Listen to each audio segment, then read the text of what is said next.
What I'm going to show you how to do is hook up a 12-inch subwoofer to an amp and two 6x9s. Right here is the this is the sub, this is the airport, and this is the voice coil. The cord runs up through the trunk into the amplifier, and I'm going to show you what all that looks like. So this is the amplifier. Most people have it in their trunks, but I say fuck that, I do my own thing.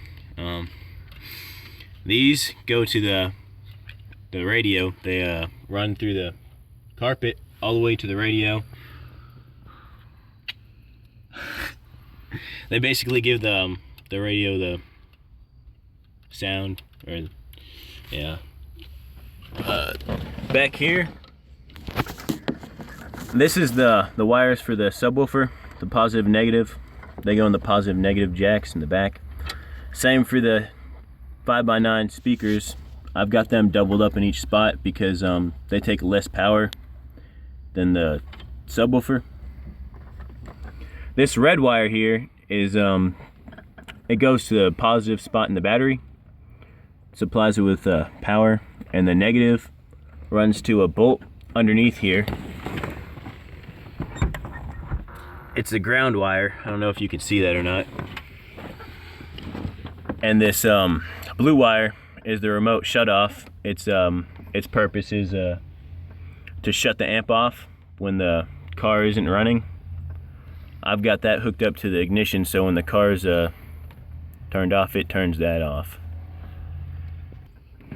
Alright, so I'm gonna put this back where I got it from.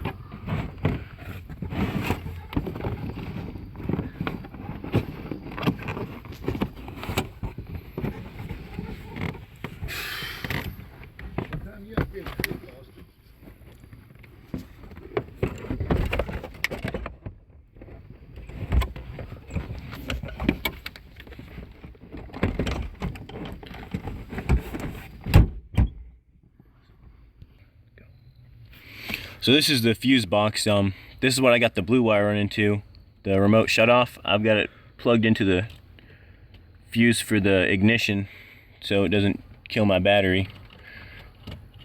Gonna move on to the up here's the positive wire that I got running to the amp. It's got a fuse on it in case that'll blow out before the amp fucks up. So you just replace one of those things. They're like $2.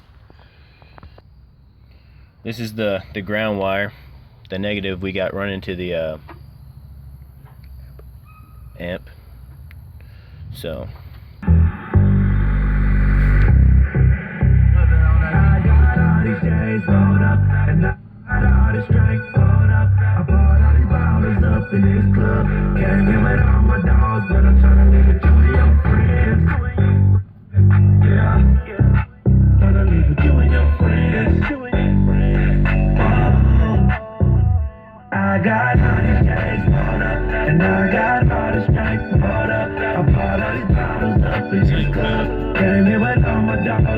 all these chains bought up, and I got all this strength bought up. I bought all these bottles up in this club. Came here with all my dogs.